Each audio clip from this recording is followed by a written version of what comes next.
And we are back with another edition of How About Them Celtics Talking Seeds with Bobby Kravitsky. We are live for the first time. We are testing this out a little bit more. So if you are joining us on our YouTube channel, or you're joining us on Twitter, or you're joining us anywhere that we are streaming, we're technically live on, or not technically, but we're live on Facebook and Twitch too. You can see us there, hang out, comment, say hello to us. Bobby, how you doing today? Doing fantastic. Excited this could be a new staple for us. Maybe not every time, but pretty consistently we'll start going live. At least that's the thinking here. So I'm excited for that. Fist bumps to Evan in the chat. That's the OG. If you know the fist bumps, then you've been around for a little while. But yeah, we're here rounding out the Celtics trade deadline, recapping the moves, talking Xavier Tillman, talking Jaden Springer. Brad Stevens talked to the media today about the moves they made. So we'll cover it all. Bobby, do you want to start with Brad Stevens' comments, or do you want to start with the individuals that they brought in via the trades and what they can bring to the table? Why don't we start with the trades, and then we'll get to Brad Stevens. We spoke to him today, of course. And so it makes sense to begin with Tillman, both chronologically, they got him on Wednesday, and in terms of impact or potential impact, at least. And so with Tillman, I mean, he's someone who checks the box. When we spoke to Brad Stevens at a media availability about a month ago, I asked him about their comfort level moving beyond today, moving beyond yesterday, without having an upgraded option behind Kristaps Porzingis and Al Horford. And that is what he then revealed today. So I guess I'm going out of turn here, but today he said that was the priority, in fact. And with Tillman, he can play next to Porzingis or Horford. He can operate as a standalone big. He checks all the boxes. He's in the 99th percentile, by the way, in estimated defensive impact in terms of plus minus. Shout out to dunksandthrees.com. And so he checks all these boxes, including, by the way, the Grizzlies needed him to step up in the playoffs against the Lakers last season due to injuries, and he did it. He averaged, just to use round numbers, about 8 points. I think it was nearly 9, and was getting assists because he's a high IQ player who can facilitate grabbing rebounds and defending at a high level, especially when matched up against Anthony Davis. So it was a really smart pickup. Yeah, I know Jack and I talked about it when we did the breaker video. And the thing that impressed us a lot was the passing, the IQ type stuff. Memphis in particular used him a lot as a handoff guy at the top of the key, and you can definitely see him fitting in with the Celtics doing that because they do a lot of that. Horford does a lot of that. That's a lot of his offensive facilitation role. Porzingis gets the ball a lot at the free throw line, and they kind of play off him there. So if you want to use Tillman at the free throw line, sure, you can. He's not going to turn around and shoot over guys like Porzingis does, but he's somebody that you should be somewhat excited about. I think he adds an extra dimension to your big man rotation on the bench, which was important. And he does give you the injury insurance. I know Jack doesn't really feel he's better than Cornette, but it feels like, or hold on. At the same fit as Cornette. I'm sorry. Sorry, I didn't mean to do it. I only want to correct you because I get killed in the comments. He was ready to wait, though. So shout out to Jack for not jumping in. Michael's asking if we're live. We are live. Hey, we're here. A lot of them, Shout out, this is the only live one so far, but they are usually pre-recorded.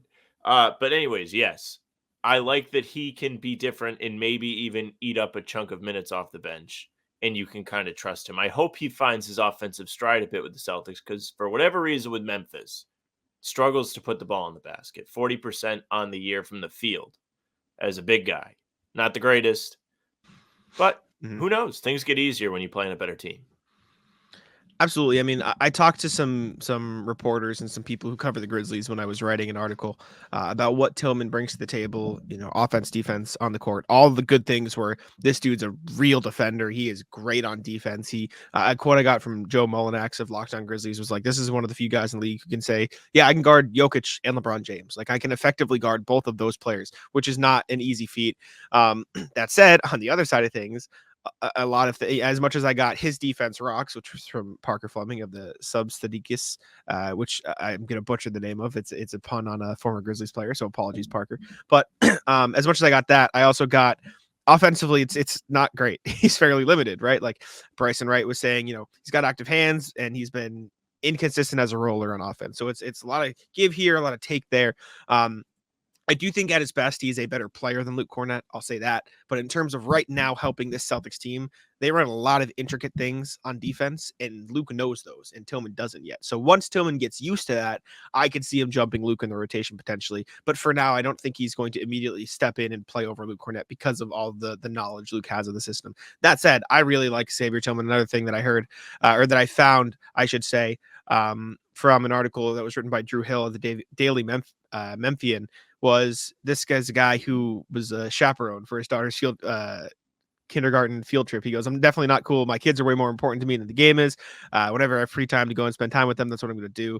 He's helped out hosting youth camps. He's volunteered at like food pantry stuff. Like he is a very great guy off the court. And for Joe Mazzulla, who emphasized the fact that like we want to keep this locker room intact, we want to keep the vibes high and the chemistry good. That's exactly what they need. So on the court and off the court, it seemed like this should be a good fit for Boston. Yeah, absolutely. If we're doing stories like that, I'll plug mine. Jack's already heard it, so apologies, Mr. Simone. But I have a friend who works for Grizzlies Media. I believe it's called Grind City Media.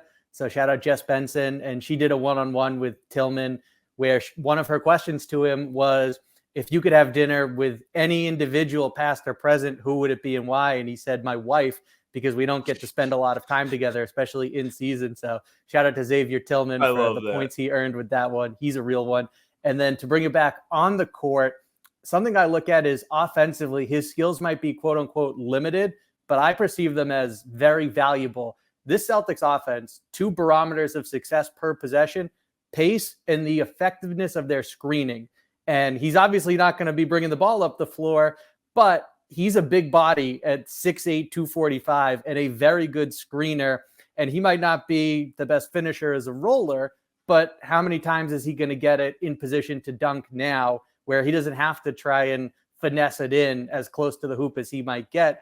And by the way, I look at his screening more as setting up other people to do the scoring. And he's a smart player and a very effective passer, as we've discussed. So again, I think what he brings to the table fits. But as Jack brought up, it's a matter of getting up to speed as well. It took everything in me when you were talking about your friend doing the one-on-one with him to not ask if she won. If she won, I'm excited if she won. Like, I got you. Slow on the take there, but I hear you. I like the idea of him fitting in the offense because he does a lot of his offense is around the rim, similar to Rob. He's not athletic like that, but they can use him in that kind of manner where they're dumping it off to him. He's getting easy looks inside, and he could really have an opportunity to be a spark plug off the bench, especially in a playoff setting somewhere where we've already talked about he has thrived. He's stepped up for Memphis last season in particular against the Lakers, played well. And if the Celtics, unfortunately, knock on wood, have to deal with an injury in the playoffs, he's someone I think that they believe that can step up, which is the important part of this. For sure. Moving over to Jaden Springer, a guy Brad Stevens said, well, we can just mix it in if we're talking about them. Brad Stevens is like, we've had our eyes on him since the draft. He's the youngest guy there. He's younger than a lot of the guys we were potentially targeting in this draft. So like in terms of a young prospect, this is where you go. He's 21 years old. He is a menace on defense. Obviously, we all know him from that game where he played pretty well against the Celtics in November when Boston was in Philadelphia. And now you got a guy who is 21 who can give you a different look than Pritchard, which is something that I was emphasizing. I said, if you're going to get a guard and you need to get someone with a bit more size who can really help you defend, because that's not necessarily what Pritchard brings to the table, even though Pritchard is he's a better player than Springer right now. Springer is 6'4". He can guard wings. He can guard guards. He is somebody that Brad Stevens said himself. He's an athlete who can play athletically in the playoffs. So I thought that was significant from Brad saying like he could play in the playoffs. Like they're that confident in him. They like him. I like the pickup. It was kind of out of nowhere. But I mean, the Celtics have apparently had their eye on him for a while. So Bobby, thoughts on Jaden Springer? Yeah, that's what Brad Stevens said, that this was basically a prearranged deal where the Sixers and Celtics had communicated that based on what unfolds for the two of them respectively leading up to the deadline, it's an option to circle back on. And they ultimately decided near the buzzer that it was worth making. So I wonder why Philly was willing to trade him to a rival, what else the Celtics were looking at that either they preferred Springer or other options perhaps fell through, who knows. But when it comes to Springer, I'm a huge fan. I posted a quick video on Twitter yesterday of just how disruptive he is defensively. And Philadelphia, I think it speaks volumes that especially for a coach like Nick Nurse to trust him on assignments like Stephen Curry and Luka Doncic. He guarded Karl Anthony Towns at times against Minnesota and did really well across the board. And so his versatility, and more than anything, and why I think Brad Stevens was already willing to comment and say, hey, maybe you'll see this guy in a playoff game. He's instant energy and he can change the momentum of a game. And for Celtics fans who remember that mid-November matchup in Philly, that's exactly what happened, where Boston went on a 20-4 run in the first quarter. And then Springer comes in and is really the driving force of why it changed and why the Sixers ended up going into halftime with a slight lead, and a crowd that had been dormant all of a sudden was going crazy in the second quarter there at Wells Fargo. And so Springer is someone that I think his style of play, Celtics fans will quickly fall in love with him. Yeah, that was the first thing I felt when I saw the trade go through. And, we went through, we watched the highlights. He has potential to be such a great energy guy off the bench. People in the Celtics blog chat have been like, what's the comp? Is it Tony Allen? So when you're getting thrown out with Tony Allen, that's not bad. Another interesting aspect of the Springer edition is the Sixers fans. None too pleased that this has transpired. They were on Reddit yesterday. They shared the tweet of the trade being reported. And they were like, I cannot believe that the organization has done this. They have dealt Jaden Springer, not only traded him, somebody that they all liked, but to the Celtics, a rival. People are not happy, which says great things about the player that the Celtics are able to bring in for essentially nothing. They gave up what? Second-round picks? 1 second-round pick? 1 second-round pick, nothing. One second-round pick. He's only 21. And the most interesting layer of all of this is Stevens in the presser today being like, yeah, he could play in the playoffs. Mm-hmm. Like, what? Nobody's thinking about that. Brad Stevens having faith in him to play in the playoffs is kind of out of left field. Like, Brad doesn't just say things either. So I'm interested to see how he's going to fit in the rotation. I mean, if anything, Brad says nothing. Like it's not that Brad doesn't say things. Like Brad doesn't say anything intentionally. So for him to drop that, I think is more significant than I've seen people make it online and stuff. Not to say that like no one's talking. And also about the coaches like him that have been clearly. in Philly. Yeah, great point for Adam Himmelsbach's reporting on that. Yeah, with that Sam Cassell, among others, who came from Philly to Boston, were very high on the prospect of adding Jaden Springer. Mm-hmm. Which is great. It's nice to hear. It's nice to see. I don't think he'll be above Pritchard in the rotation. I assume, like, do you think, and I want to loop back to Tillman too, just to talk about the rotation, because we didn't mention it and it's on the thumbnail, so we probably should mention it. Neemias Queta, I know you asked Brad about him potentially getting that 15th roster spot. Obviously with Tillman now, it feels a little bit less likely that he'll play as much, because I do think for as much as Luke understands what they're doing here, and Tillman probably won't play again, like immediately jump him. I do think he'll probably immediately jump Queta in the rotation, unfortunately. Sorry, Portugal. But thoughts on 1, Tillman's spot in the rotation and how it affects Queta, and 2, Springer's spot in the rotation and how it affects maybe a guy like O'Shea Brissett, who is bigger and does different things, but like there's only so many minutes to go around.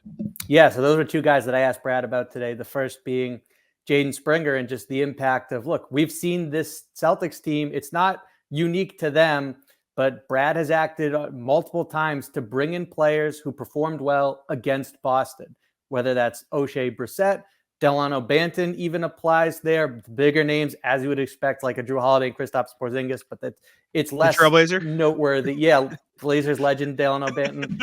And when it comes to Jaden Springer, there was multiple occasions. That block against Tatum in the preseason, that's something that gets your attention. And then his performance in Philly that I referenced earlier, that stands out, and teams file that away. And so that's when he gave the quote about he's someone we've had our eye on for a while. And then I asked him, and the phrasing is important because, again, my apologies, my sympathies to Portugal. We all love Neemias, but when you bring in Xavier Tillman, you would think the odds of converting Queta off the 2-way deal to a full-time contract diminish. And Brad, his answer was that we'll continue to evaluate. There's not been a decision on that front yet. He also noted that they've been very impressed with his growth this season. And even Al Horford has talked about that at times, saying he's quickly processing everything that we're throwing at him. And so I think that's noteworthy and it speaks to his intellect. But when it comes to him filling that final roster vacancy. It's possible if they don't land someone on the buyout market or they prefer based on available options to go with Keita. I just think it's less likely after bringing in Tillman that route ends up coming to fruition. So what would be the ideal candidate then? I mean, we saw little reports trickle out yesterday of different guys getting bought out after the deadline. You saw Danilo Gallinari's name, who oddly enough cannot wear 8 or 88 if he joins the Celtics, so he's up the creek. Probably won't come back, actually, solely because of that. I think Corey Joseph got bought out too. Like, that's another guy they could at least afford. Blake Griffin's still out there. I know a lot of people wanted him as well. Korkmaz got bought out. Yeah, Korkmaz. He can just come here and request a trade. Or maybe Korkmaz has a revenge game against Sixers in the playoffs. That would rule. Imagine just after like 3 years of requesting a trade, he just lights him up in some random, like, let's say it would probably be like a first-round game. If Philly doesn't have Embiid, they'll probably continue to slide at least a little bit. There's chance for it. He would relish that. And then Jason Tatum's good buddy, Harry Giles, also now available. Did I miss anybody, Jack? I feel like I completely botched the list of buyout guys. Seth Curry is a name that I think could be interesting to keep an eye on. I don't necessarily know if the Celtics need that or want that, but I don't know if he'll stick around in Charlotte. DeLon Wright could have an audition tonight in Washington. Like, what's the point of him sticking around there, really? If they're not going to compete. Joe Harris, did he get bought out? I believe. Yeah, but he makes too much money. Yeah, he's not an option for the Celtics. People though. Robin Lopez, Depot, technically. Robin Lopez, who's still at the Bucks game the other night reading a book. All-time stuff. I'm trying to think who else there was that we mentioned. Someone who was at the Knicks game last night. Who was at Knicks Mavs. Trying to remember who it is. I don't know. People are definitely screaming this in the comments. I can't remember. Did you say Daniel House, Sam? Did you say? I did not. He's another Danul, one. by the way. Is that how you say? Is it Danul? Yeah. Well, we've been trashing that for a while. Danul House. Maybach. Bang. Right on cue. Danul House. Danul House. Yeah, he said chat. He said. Did you say Otto Porter?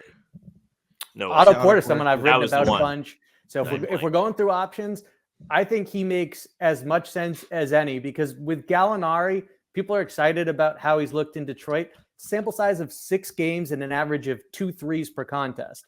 So he's also a statue defensively. I'm fine with it. And for the vibes of someone who grew up loving he grew up loving the Celtics. He got deprived of his chance to play for them last season. So I'm cool with it for sure. But Otto Porter, less from a playing perspective and more from this is a guy who won a championship, who was in Golden State, and what he could potentially provide in terms of just veteran wisdom, I think could be as beneficial as anything you're going to find on the buyout market. Yeah, I'd be in on that. Past that, again, I reiterate anytime I have the chance, they cannot sign Kyle Lowry. They cannot sign Spencer. Who's going to Philly? That's prearranged. There's a threshold here. They can't sign that. Porter's gotten injured a little bit off and on for a while. Keita, and I don't hate the last 2 seasons. For what it's worth, I don't hate this either. It just feels less necessary now to sign Keita to that 15th roster spot because of Xavier Tillman, as much as Keita's been fine. Sorry, Rui.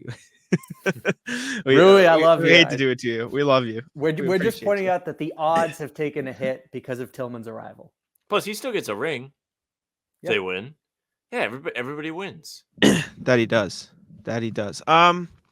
We missed anything else? We cover anything else Brad said that you thought was of interest? Well, so there's one more thing that didn't come from Brad. It came from Xavier Tillman. Yes. I find it interesting that he's missed the last 4 games due to knee soreness, which sounds mild and inconsequential.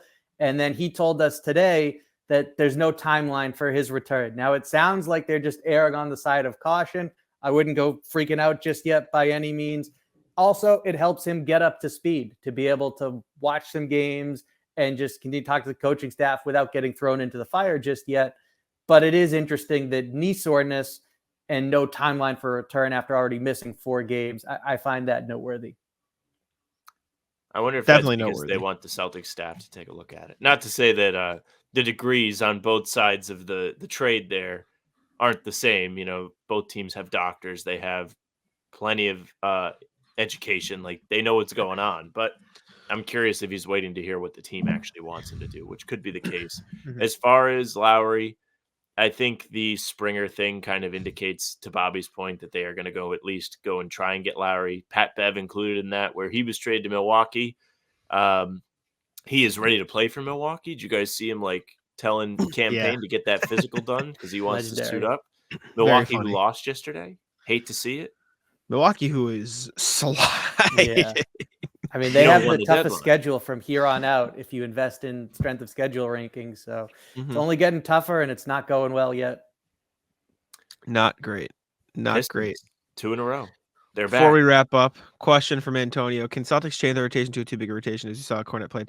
They do run a sneaky, decent amount of double bigs. They throw Cornet in there. They run Horford and Porzingis. And Brad, to Antonio's credit, another thing Brad said, he said, when we wanted this trade deadline, we wanted to get a big who could play next to Al, who could play next to KP, but could also play by himself. And that's what they got in Xavier Tillman. I will say, and we can wrap on this if you'd like, you guys can give your thoughts, but Brad has done a absolutely phenomenal job as the GM of this basketball team. Not only did he go get somebody who played starter minutes and defended Anthony Davis in the playoffs last year, but he got him for 2 second-round picks and Lamar Stevens. The way he has managed to keep tabs on everything, get exactly what this team needs while also keeping assets. The Celtics have 3 first-round picks that they can still trade.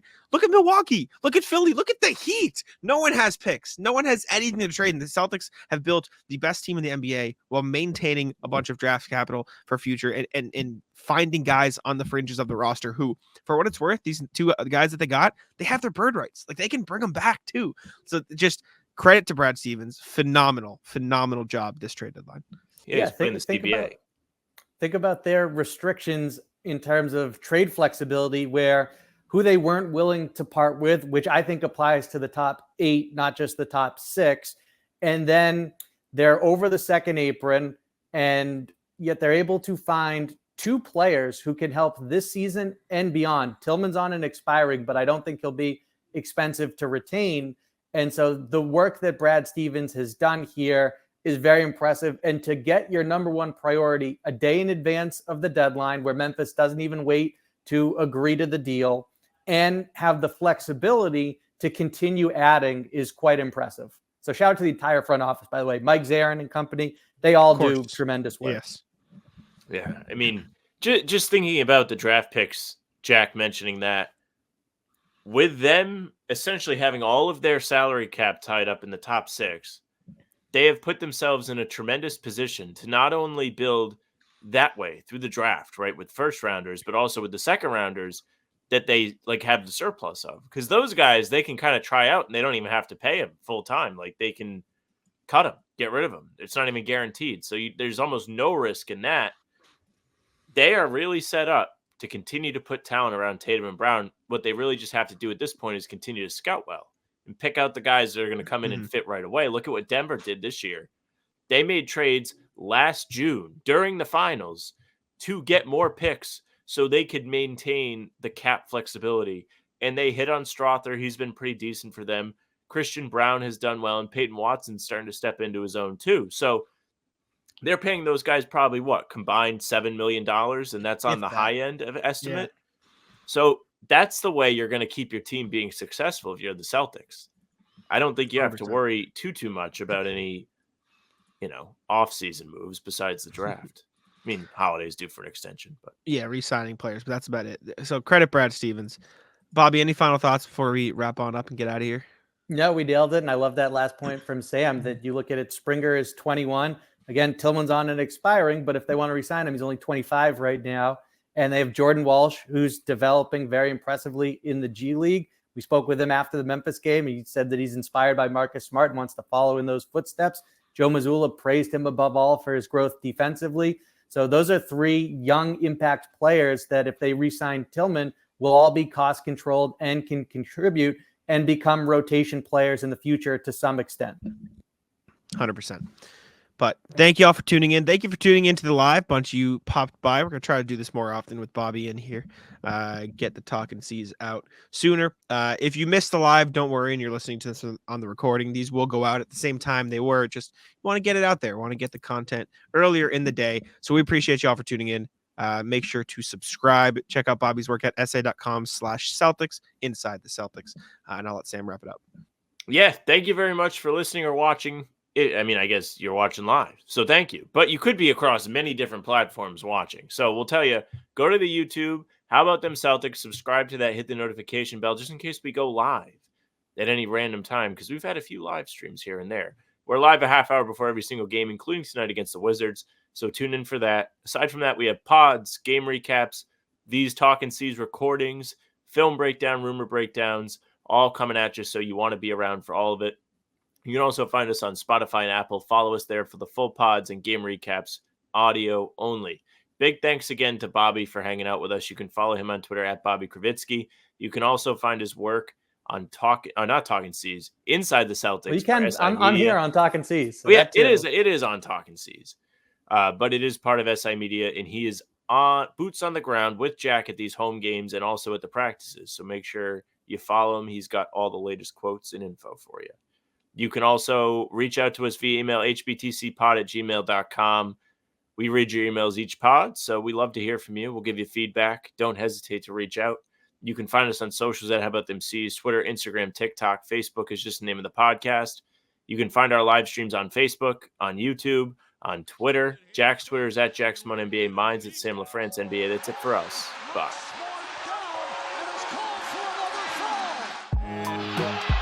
Taco, come on. Taco's having some fun here. That is bogus. These guys are ridiculous.